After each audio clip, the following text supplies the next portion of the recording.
You know, when it comes to everyday carry, there's a lot of misconceptions about spies and EDC.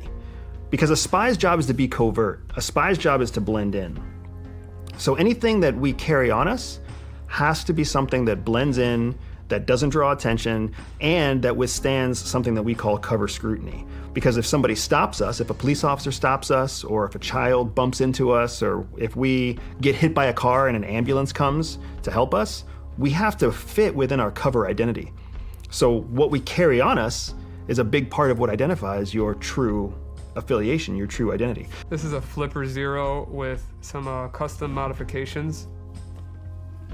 It does a lot. So this is just a proof of concept device, but when you start to add your own little additions onto it like this, let me enable, for example, Wi-Fi. I'm not gonna hack your Wi-Fi, but I'll give you a little example of what I could do. I'm not gonna shut your network down.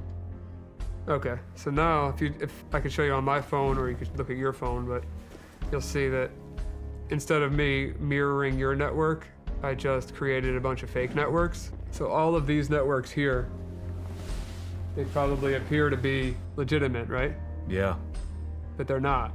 These are all fake networks? They're all powered by me. So as soon as you connect to any of those, I have your password, I have anything in between. So that's one thing. That's just Wi-Fi. There's no free lunch. If you're taking an injection that makes you less hungry, something's going on. That's probably not good. Yes. And you're also losing a lot of connective tissue, bone mass, and muscle mass. My good friend Peter did a study on his patients. He's a doctor, did a study on patients that took Ozempic, and one of the things that they found is they lost weight, but they gained fat. They were actually had a higher percentage of body fat because they were primarily losing muscle tissue and connective tissue. They were losing so much of that even though they lost like 20 pounds, they actually went from like 15% body fat to maybe 20% body fat, or whatever the number was. I noticed when you have a good piece on, or you have a Rolex or whatever, people that also have Rolexes or people that are successful tend to have Rolexes as well. If you have a nice piece on, they'll comment on it. It's a great conversation starter with like-minded successful people, because if someone's a watch collector, they're already it screens out losers a lot of the time. You're in an elevator, chilling, whatever, and all of a sudden someone walks in with a nice watch. I know that I want to speak with this guy, right? Yep. Like, to give you an idea, when I'm in an elevator in the St. Regis or whatever, I try to speak with everyone, right? Mm-hmm. And you look at the wrist and I recognize what they have, right? Yeah. I also recognize when you wear a fake watch, so yeah, that's quite embarrassing sometimes. Let me see if these guys, this ESG, Larry Fink, Vanguard, State Street, if they have any influence on